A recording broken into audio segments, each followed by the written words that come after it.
Welcome to the 128th season of the Canadian Club Toronto, Canada's Podium. For over a century, this platform has been a gathering place for visionaries, public figures, and decision makers to discuss the most pressing issues of our time.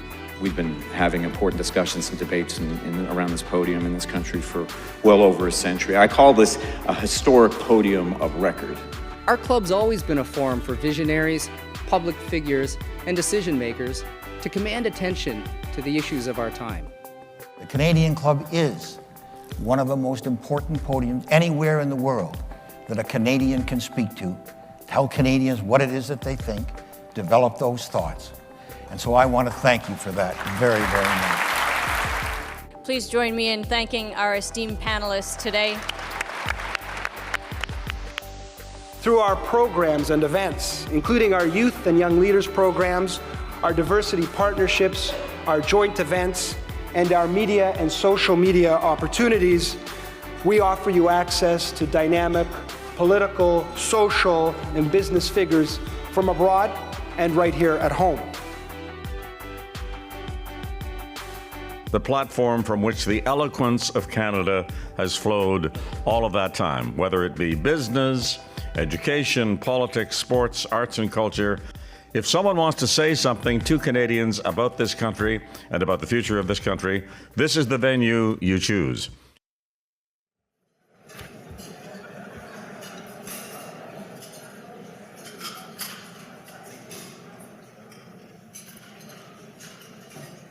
Good afternoon, everyone. Welcome, and to those joining us online, welcome to you. My name is Tanya Van Biesen, Canadian Club Toronto President. I am glad that you are all here. Today we have the privilege of hearing from a leader who has spent much of his C-suite career at the forefront of transformative change. His leadership style is characterized by a commitment to innovation, a focus on operational efficiency, and a drive to empower Manulife's diverse teams to achieve their full potential. Now, as he looks to his next chapter, he'll share insights and perspectives on navigating in uncertain times. As Canada's Podium, we actively seek and welcome opportunities to connect with and learn from accomplished executives and thought leaders, and today's guest certainly will help meet this mandate. Our ability to host these engaging events would not be possible without the support of our sponsors, so I would just like to recognize Canadian Bankers Association as our season sponsor, Air Canada as our official airline sponsor, and Canada's Forest Trust Corporation as they partner with us to offset our carbon footprint. I would also like to thank today's event sponsors, TELUS Health and KPMG. We really appreciate your support.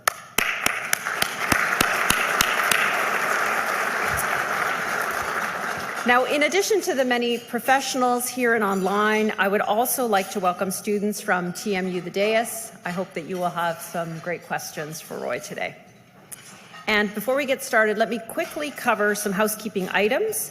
So for those of you who are looking for information about upcoming events, please go to our website at canadianclub.org, where you will find not only what is upcoming, but if you've missed past events, they are available for your access too. As always, we encourage you to share on your social platforms how you experienced today, any pithy thoughts that Roy shared with us. And most importantly, our podium is designed to inspire a conversation. So please do ask questions today. For those in the room, you will find question cards on your table, and so please share your questions. There will be runners coming around to share those with Jon up at the stage. And for those who are joining online, please hit the red Q&A button on the right side of your screen when we open the floor. It is now my pleasure to introduce Paula Allen from TELUS Health to introduce our guest speaker. Paula.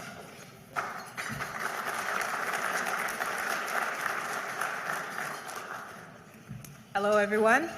I trust you enjoyed your lunch, and I know that you will enjoy the rest of our time together today. I am the Global Leader and Vice President of Research Insights and Strategic Communications at TELUS Health, and also fortunate to be an Executive Director at the Canadian Club of Toronto. It is my absolute honor to recognize and introduce Roy Gori's remarkable leadership at Manulife. Over the past decade, he was the first CEO for Manulife's Asia business, and most recently the global president and CEO over the past 7 years, and transformative years they were. As the presenting sponsor, TELUS Health is proud to celebrate this moment, and we're excited to take the opportunity to highlight the partnership between the two organizations. Both TELUS Health and Manulife share fundamental commitments to the health of Canadians and their well-being. What makes our partnership so meaningful is a shared delivery, shared commitment in making sure that well-being, health is supported and delivered in the best possible way.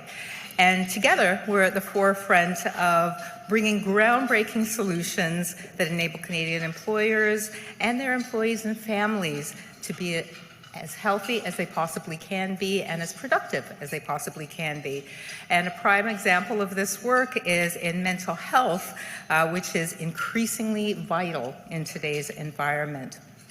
Through digital platforms and innovative technology, and definitely through the inspiration that we have from Rory and all of our Manulife colleagues, we are proud in the steps that we're making together.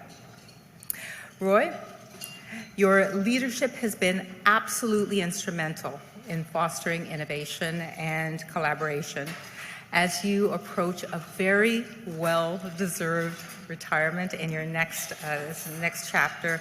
Your legacy of driving positive change in healthcare in Canada will continue to inspire all. I am very pleased as well to introduce and pass things over to our host for today, Jon Erlichman. Many of you already know Jon from his role as financial commentator and contributor on BNN Bloomberg and the host of Ticker Take, a great name if I've ever heard one, which provides Canadians with investment and financial literacy advice on YouTube. With a background as both a journalist and entrepreneur, Jon has built a following of over 1 million across social media platforms and is very highly regarded for insightful analysis. So we are in for a treat with Jon and definitely with Roy as we honor your legacy, Roy. Thanks.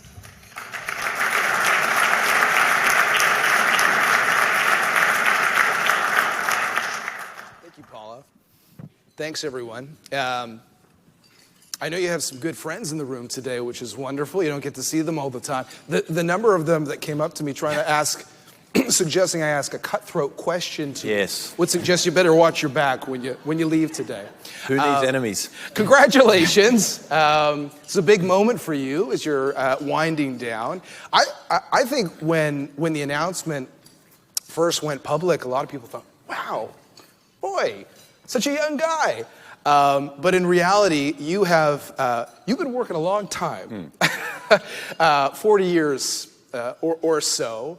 And I wonder if you could take us back to the beginning, just to get us started, because you've always had a strong work ethic. I think you got a job at Citibank when you were 17 years old, is that right? Yes, that's exactly right. Well, and firstly, let me just say thank you to everyone for joining today's lunch. I really appreciate it. I'm honored that you would take the time out of your day to come and join this session and to hear from me and Jon.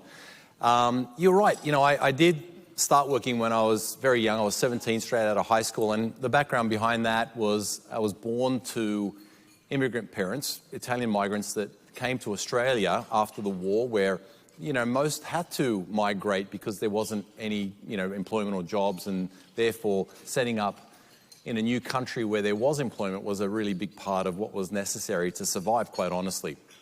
Dad was a coal miner, finished school when he was 8 years old, so we never went without anything, but it was certainly a very humble beginning that we began from.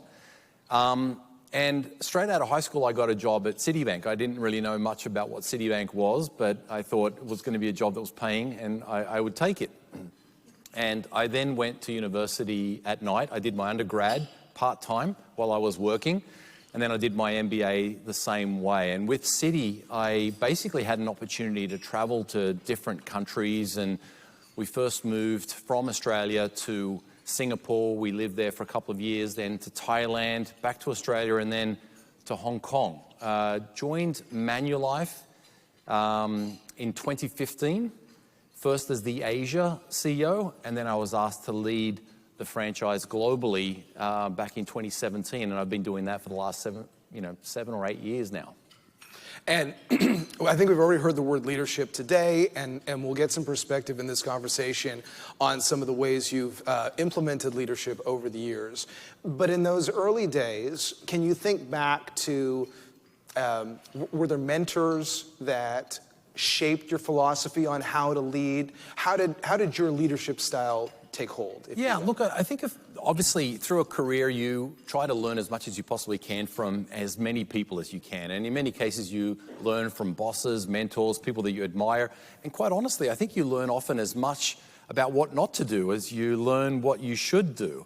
I would say that, a couple of pivotal moments for me early on were, when I was quite young, my dad saying to me, look, you're likely to not be the smartest person in the room, no offense, and you're not going to be the wealthiest person, but you can choose to be the hardest working person. And that's something you can control. You can't control those other things, but you can control this, and that can be what you do and how you drive your own personal philosophy. I really took that to heart, and it became my mantra. And it really, in many ways, became a bit of a personal superpower. I'm going to be the hardest working person, and I'm going to demonstrate more tenacity to overcome obstacles, difficulties, and challenges than anyone else. So if it was going to require 5 hours to do X, I would put in another 4 hours and exceed expectations or do better.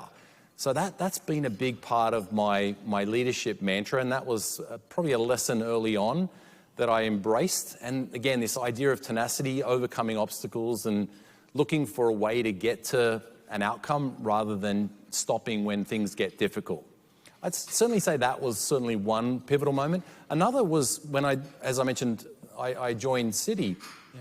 Early on, probably 2 weeks into the job, I recall that, I was in an elevator with about 3 or 4 other people, and the CEO of Citibank Australia walks into the elevator, and I was a little bit starstruck. I was in awe.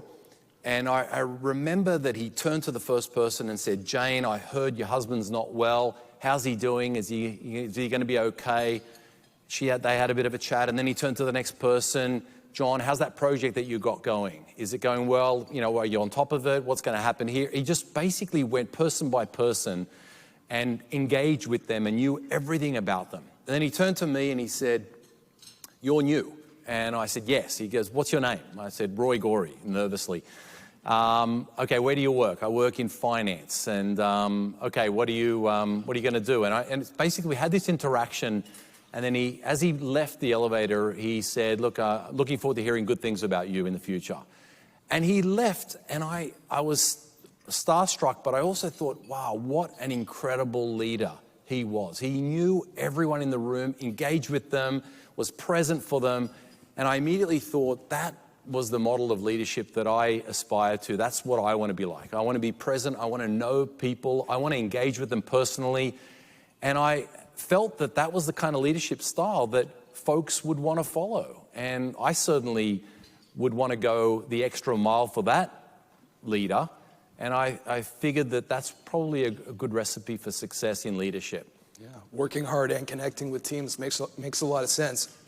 I am a business geek, so I love all sorts of industries, including the insurance industry. Yeah. I think from the outside, the world probably doesn't get as excited about insurance as they do about the Super Bowl. No. But with all those leadership skills and all the inspiration that you've always had as a leader, maybe you can tell us with it, basically with 4 decades within the financial services industry and very specifically in insurance, what has been happening behind the scenes that you were passionate about and yet that you have seen change over the years? Yeah, I don't disagree. I don't think anyone wakes up in the morning and says, insurance is the most exciting industry to be part of. And I think a large part of that, honestly, is a function of the fact that the industry hasn't really changed and transformed much over the years. That's the honest truth. And I've said this publicly many times, that I think our industry is in the dark ages. And I think that was a bit of a rallying cry for us at Manulife, that this is a tremendous opportunity for us. And I always saw it that way. What I got very passionate and excited about was this idea of taking an industry that was very stuck in the past, very paper-based manual, with 35-page application forms and very laborious kind of processes, and saying we can do something different. We don't have to do things the way they've always been done. And guess what? If we do that, we'll stand out from the rest. So for me, I had a lot of energy, excitement, and passion about leading an organization and creating an ambition and an aspiration around transforming our company, but in doing so, transforming the industry. And I think in large part, we've achieved a lot of that, not to say that we're done and there's always more to do on any transformation journey. But I felt always very passionate and excited about that. And I think it's what's inspired us as an organization on that transformation journey. Having said that, I can't think of too many industries where the interests of the customer are so closely aligned with the company. We benefit as an insurance company when our customers live longer, healthier lives. We actually profit when that happens. Guess what? They want that too. So we're really well aligned. A lot of industries actually profit or benefit at the disadvantage of a customer. Not in all cases and not always, but in many instances. So this was kind of unique, and that's personally what's excited me as well. If we can actually help people live longer, healthier lives, it's something that I'm personally passionate about, living healthy longer, we can actually do good for the company and our shareholders, but we can do well for our 36 million customers and many more that want to come and enjoy our services and products. That's great perspective. Now, when you're leading and you're looking to inspire or launch new avenues of growth, all of that takes a lot of energy. The biggest challenge I've always had as a journalist with Roy is he's hard to track down because he's here and then he's there and then and you were just saying at the table that you just finished a stretch of how many countries in how many days? Yeah, I just came back from Asia. We've got a big operation in Asia. About 45% of our profits are in Asia, and we've been in Asia for 130 plus years. Sold our first insurance policy in Shanghai in 1897. So it's an important market for us. I ran our Asia business, and I've been getting out to each of our geographies in North America and Europe as well as Asia. But I just came back from Asia, and I did 12 countries in 13 days, and it was pretty brutal. That's as rough as I've ever done it in my many years. And you're still tough. You're not standing. You're still sitting here. Yes. So how do you pace your? I've always wondered that. Yeah. When your job is to lead and to motivate others, and you got to do all of that. What's the secret to that? So I personally believe that I think that there are four keys to success in leadership, and I think one of those is passion and energy. And I think passion and energy is about, number one, do you feel aligned with the mission of your company? And as I said earlier, for us, if customers live longer, healthier lives, they win and we win. And that's easy to get passionate about. But I think passion is also a decision that you make. And I think you decide to turn up with energy and passion or not. You can come to a meeting and think this is going to be a painful, laborious meeting, or you can say this is a meeting where we're going to make change. And it's the attitude that you bring. I've personally decided that it's much better to choose passion and energy and to show up, because people are going to respond to that. I also think that the CEO of a company or leaders in general become the metronome for the culture of the company. If you show up with energy and passion, it sets the beat for others around you. And if you don't show up and bring that passion, it's hard for others to do that as well. And again, if you look at any organization, you look at their leader and look at how they show up, what they personally exemplify, and it sort of becomes the mirror of what the company is. It's hard to have a company that's energetic, passionate, driven, focused, innovative, if leadership in that company isn't that. So I think that was something that I've personally taken a lot of focus and inspiration from. And, there are other things that I do to bring that energy to the fore. I personally exercise every morning. I've got a routine where I get up pretty early. I naturally am an early riser.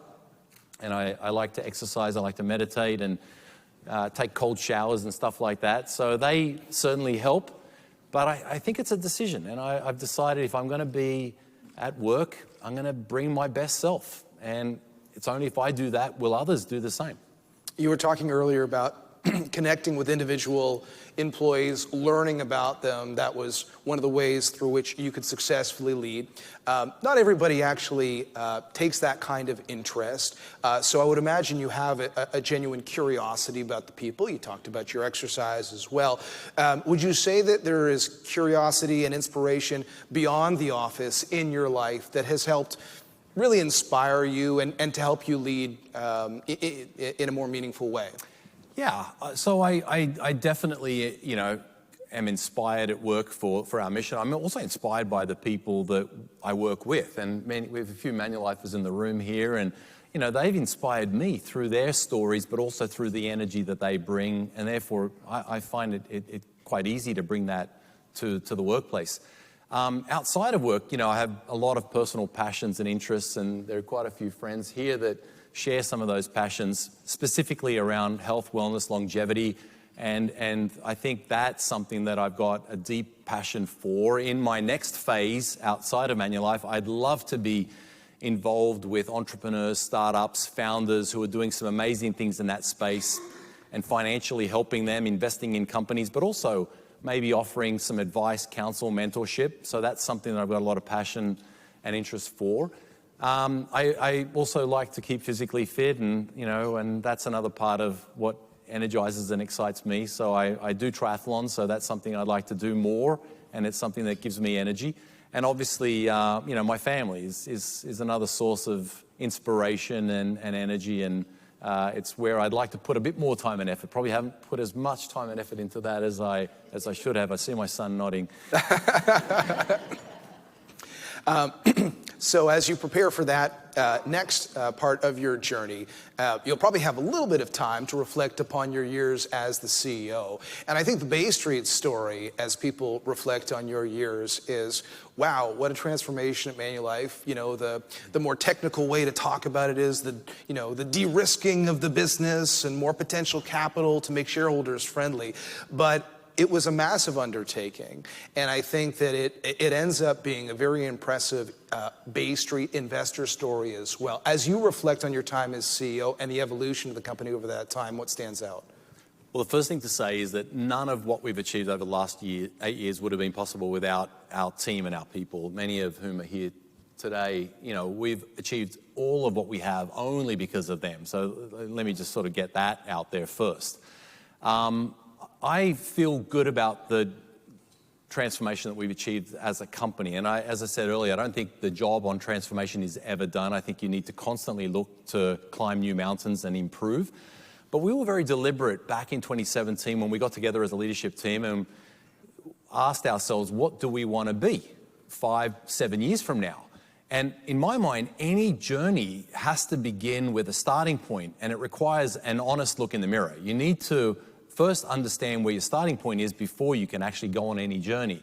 So that required us to look at where we were, and the honest truth was that, our shareholder value or, how we would rank from a total shareholder return perspective was third quartile.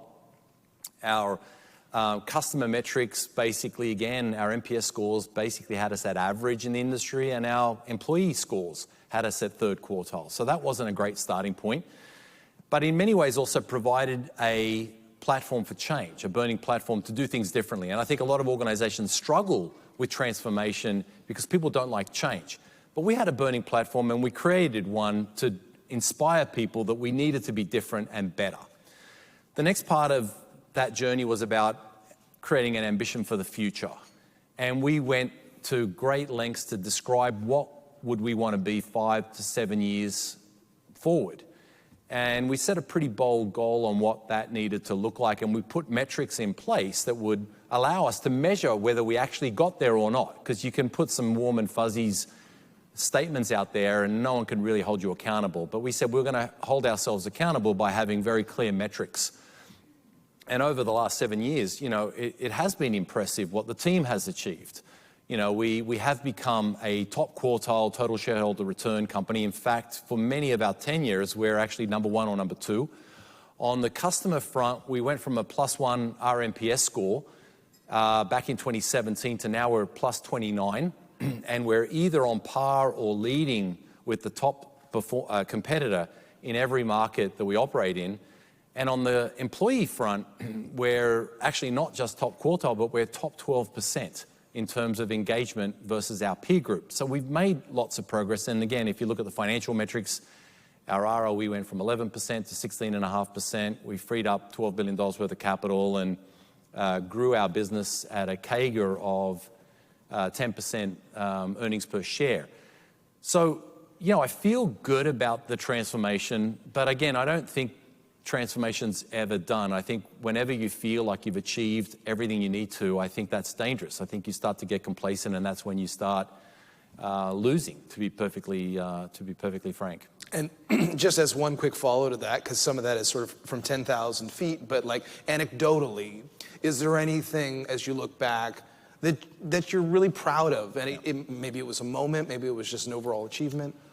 I would say that the thing that I'm most proud of as it relates to what we've achieved as a team over the last 8 years, it would have to be culture. I really do feel that, and I've said this many times, that I think the true competitive differentiator for an organization is its culture. The products and services that you offer can all be replicated. The technology, as critical as it is, can also be replicated in time. But it's very hard to replicate a culture.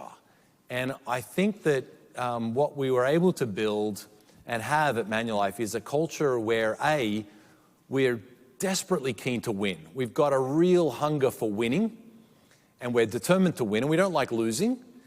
But we also know that winning the right way is the most sustainable way. So we've been focused on having that culture, which is founded in our values, infiltrate the way we operate and the way we get stuff done. And I think that is what will drive continuous success in the future, because you're right, you can point to any of the statistics and metrics and you can feel good about those or not, but it's not worth anything if it can't be sustained in the future.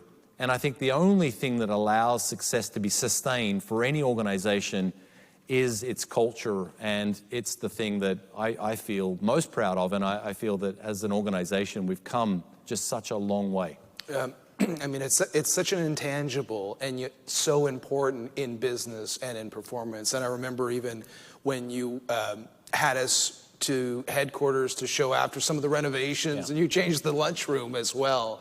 Just sort of a small piece really of a larger, it felt like, culture focus that you were trying to place on the company. Yeah, it's hard. Culture is difficult. Firstly, you need to lead culture through your own actions. It's not possible to tell an organization, this is our culture, these are our values, and then you as a leader don't exemplify those yourself. But culture is not something that's easily tangible. It's how people feel, it's the environment, it's everything. And you can't have a culture which is forward-looking and forward-thinking if you don't have a work environment that mimics that. And if you remember back, Manulife of 2017, we had lots of mahogany everywhere, lots of leather lounges. My office was half a floor.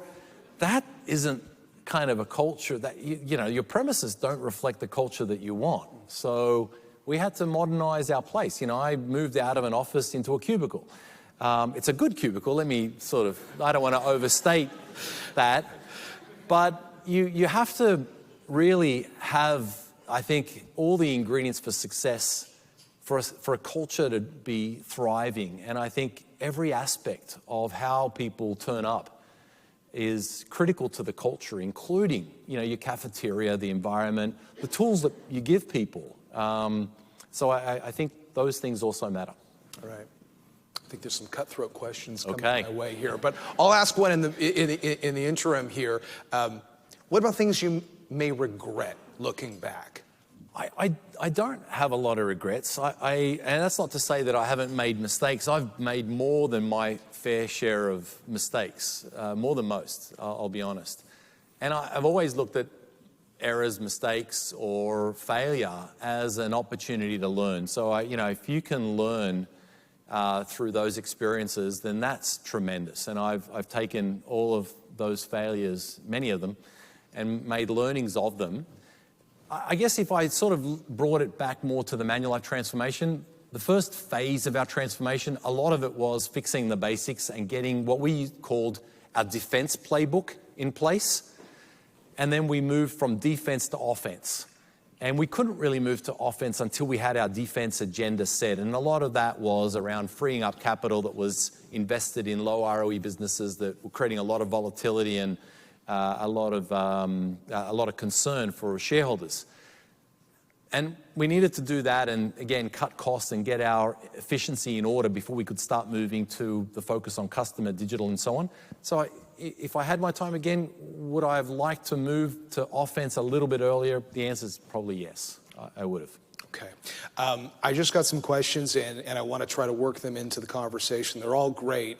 I think that maybe for a second we can go big picture and look around the world, because it's no secret that this is a global business. It's arguably more global than most Canadian companies. But of course, it's a complicated global time. Yeah. So I wonder if you could just start by how you've been thinking, because you're planning, obviously you're in the middle of transitioning out and thinking about the future. How are you thinking about how the world looks over the next decade, especially just even what we're seeing on a day-to-day basis right now? Yeah. Well, firstly, thank you for your comment. Manulife is, I think, one of the most global Canadian companies, and it's a great success story. Not in the last 8 years. Is that true? It's certainly for many decades. We've become a very big global organization. In fact, only 25%, slightly less than 25% of our profits actually come from Canada. The majority of our profits come from outside of Canada, which is therefore a great Canadian success story. And as I mentioned earlier, we went to Asia in 1897. The courage of leaders back then to embark on Asia as a destination for investment is phenomenal. So look, I think over the next decade, you know, we are going to be in a period of flux. And obviously, the current pressure point is of tariffs and geopolitics. But if I sort of step back and if I think about the big megatrends that are shaping the global economy that I think are really critical to focus on, I would say, number one, you have the middle class in Asia growing at a very rapid pace. There are currently 2 billion people in the middle class in Asia, and that's forecast to grow to 3 billion by 2030. Asia will represent more than 65% of the world's middle class, and that growth in the middle class is fueling Asia's growth. Asia will grow on average at about 5.5%. Some markets will grow as high as 9%. So that's certainly a mega trend that I think is quite critical to the global economy, and it's critical to be across that and understand the implications of that for companies like ours, but also for other companies. I think the second big megatrend that we're seeing is that of an aging population. There are 12% of the world's population today who are age 60 and above. By 2050, that's going to double. So a quarter of the world's population will be age 60 and above. That's a phenomenal change for the demographics of the world, and that has phenomenal implications for the global economy. Think about the workforce. Think about healthcare systems. Think about retirement, savings planning, and so on. Think about technology that needs to support that transition.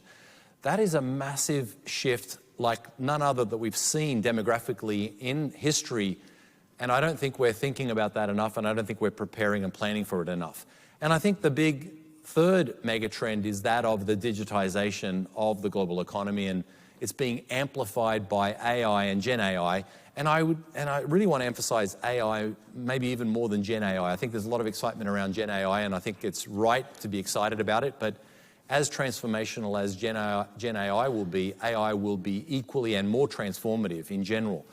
So I do think these are the big megatrends that are shaping the world, and I think it's critical to be across them. I think right now we're in a period of great uncertainty. Obviously, there's the question of tariffs, geopolitics.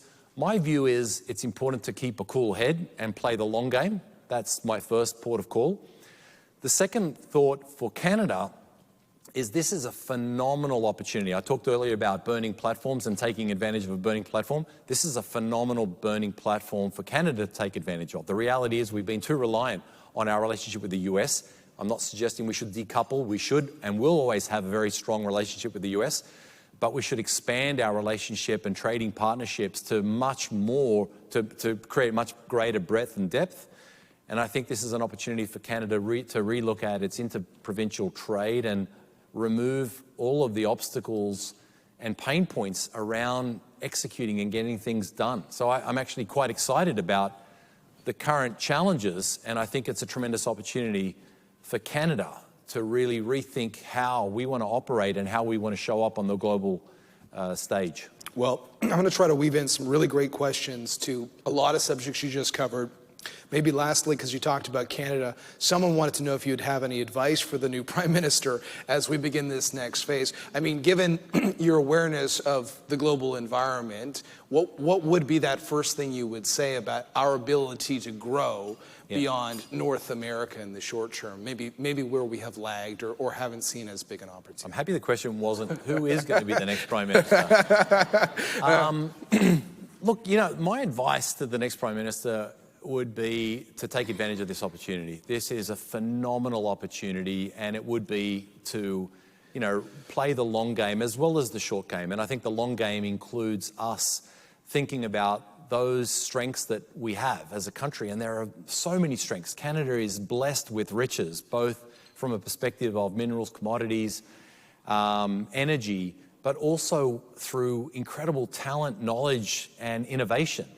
And I think we're not harnessing that opportunity or those strengths as much as we could or should.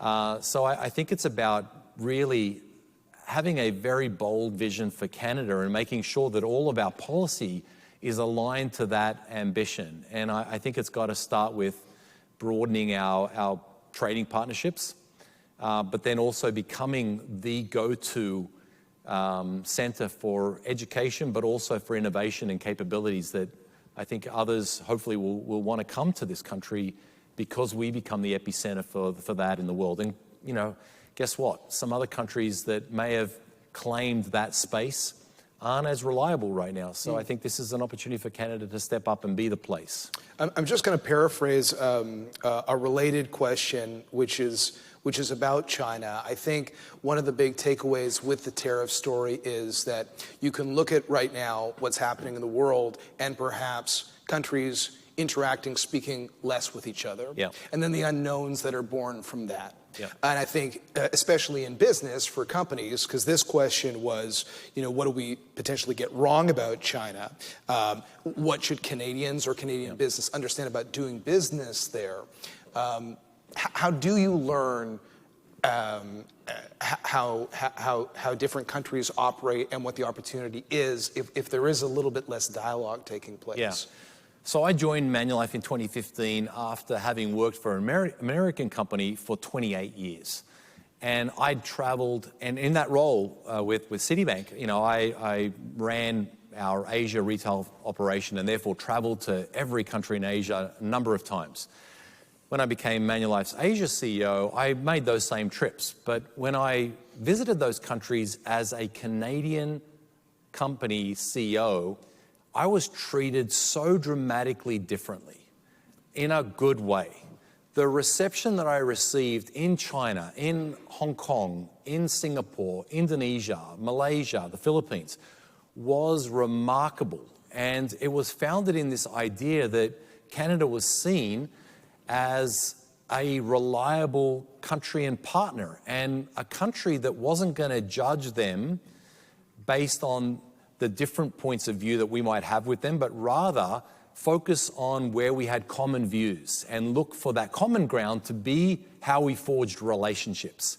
That, in my mind, was Canada's superpower. It was phenomenal. I can't overstate how dramatic that difference was and how impressed I was with Canada's standing in those markets in Asia. And the honest, uncomfortable truth is that we've lost a bit of that. And I think we've picked battles over things that maybe we shouldn't have. We've stopped thinking about where do we have common viewpoints, and we've focused more on where there are different points of view. I don't think we've damaged that brand. The Canadian brand is incredibly strong. I think we've dented it a little bit, but I think we have to win that back. And I, again, back to the advice to our future Prime Minister, I would be certainly suggesting that's something that we should be prioritising. And that's not to say that we have to agree with everything that every other country, is focused on. But the question is rather, are we going to focus our time and effort on where we feel that there is common ground versus not? And I think that's an opportunity for us to get right. And I think it is a superpower for Canada. And there's so many great questions here. I'm not sure we're going to get to all of them, just to build very quickly off of that, because you've looked at your role holistically with customers, since you have so many customers in other countries. There was a question about trust and building that relationship. Does that go hand in hand with all these other learnings? In our business, trust is our most valuable commodity. It is our most precious thing. People are giving us money and they're trusting that 20, 30 years from now, we are going to pay a claim to them. That is an important part of our business. And the fact that we've operated for 150 years is really critical. Every year, we pay over $30 billion of claims. We pay people $30 billion every year. So trust is our business. And quite frankly, I think it's at the cornerstone of any business, but for us, it's particularly important because it's such a long time before people get gratification for what they're spending money on today. So I think this is really critical. And I think, again, sometimes businesses don't focus enough on their brand of trust and reliability, and it certainly is critical for us. And then just to build off of that, because we did have, you talked about AI, but there was a more detailed question that explored some of the risks of AI as well. So this is a very important time. If we weren't talking about tariffs, we'd probably be talking even more about implementing new technology, the pros and cons to that. How do you think about that part? Yeah, I think AI and Gen AI, because again, I think most folks put all of their focus on Gen AI. But I think if I combine those two, I think it's probably the most transformational technological opportunity that we've seen for decades. That's a big statement. And let me quantify that even further. For an organization like ours, I believe that the opportunity, no pressure to the team here in the room, I believe that the opportunity is north of 30% of current profits. We deliver about $7 billion of profits a year. That's $2 billion. So I think that opportunity is huge. And it's not just cost. I think cost is one part of it. It's not the largest part of it. I think it's as large on the revenue side of the equation as it is on the expense side. But it requires organizations to start with a fresh piece of paper and reimagine their work. And companies struggle with that. People like to do things the way they've always done them and maybe try to do them 5 or 10% better. People struggle with reimagining work. It's hard. Change is hard, but people really struggle with that.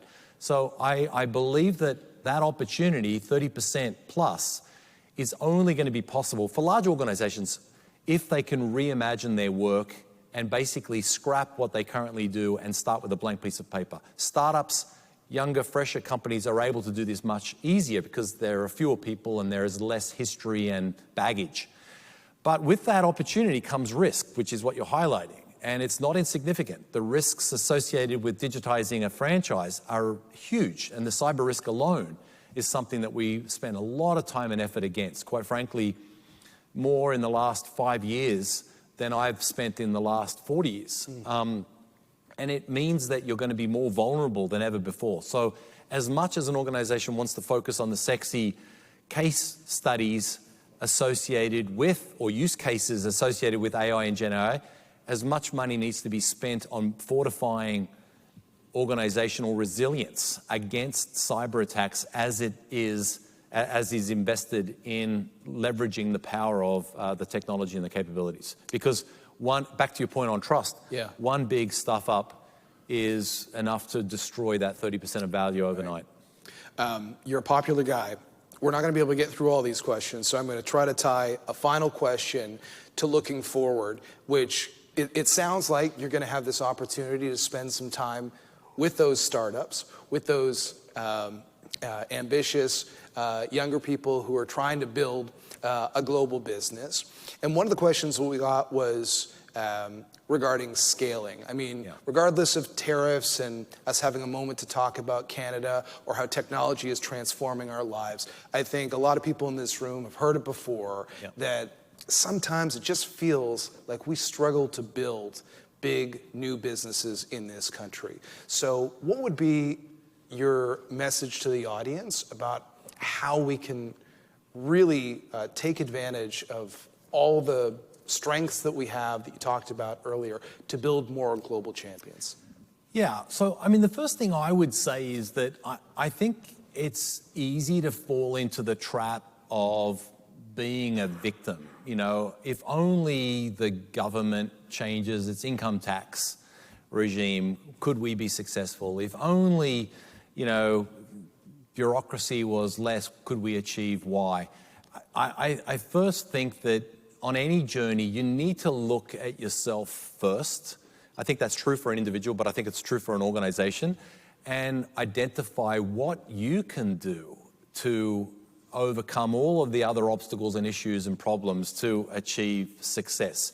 So I find that many leaders are obsessed with giving themselves excuses for why things can't be done. And it's not to say those other things shouldn't be focused on or shouldn't be fixed. And I think there's a lot that we can do from the Canadian landscape perspective to make us more ready to compete globally.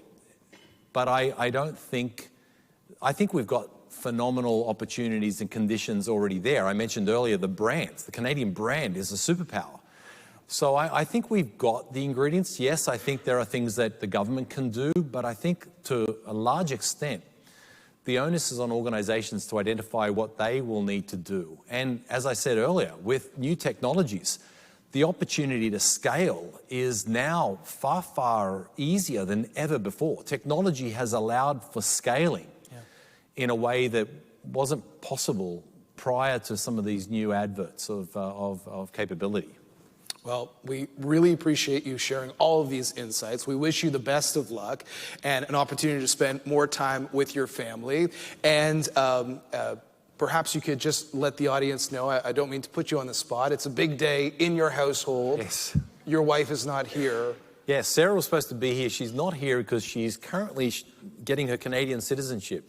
Okay. So, congratulations. So by the time the lunch is over, she'll be Canadian, but the rest of us won't. For some reason, the authorities have determined that she is the most eligible Gori in the family. Hopefully, the rest of us will get our nod soon, and we'll be Canadian too. I'm sure you're well on your way. Fingers crossed. Okay, Roy, thank you so much for the time. Pleasure. Thank you. Thank you. Thank you. Thank you. Thank you.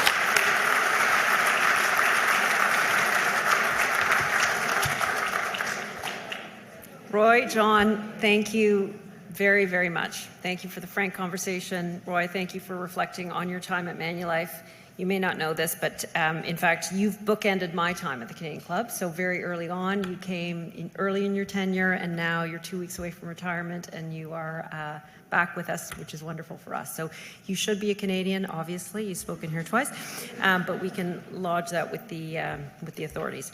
I must say I have retirement envy. I think you and I are the same age. So for those in the room who are thinking about retirement, this is a great model. We wish you all the best going forward. Jon, thank you very much for moderating that conversation. Also, thank you for your socks. Before we close, I would like to invite all of you again to visit our website, CanadianClub.org, for our upcoming events. Next week, for those who do live in Toronto or are interested, we are hosting an evening event on April 30th that is focused on how Toronto gets its mojo back, which I'm sure is of interest to everyone who takes the TTC. To plan ahead, another very important discussion we will have on May 27th about the business case for investing in Canada's defence industry. It'll be a fantastic panel, including Lana Payne from Unifor, Eric Martel from Bombardier, and Nancy Southern from ATCO. So please join us for that. Again, thank you TELUS Health and KPMG for your sponsorship of today's event. I would also like to thank our AV supplier, VVC Live, for your wonderful work again today. And to all of you here in the room, thank you for being here. Roy, congratulations.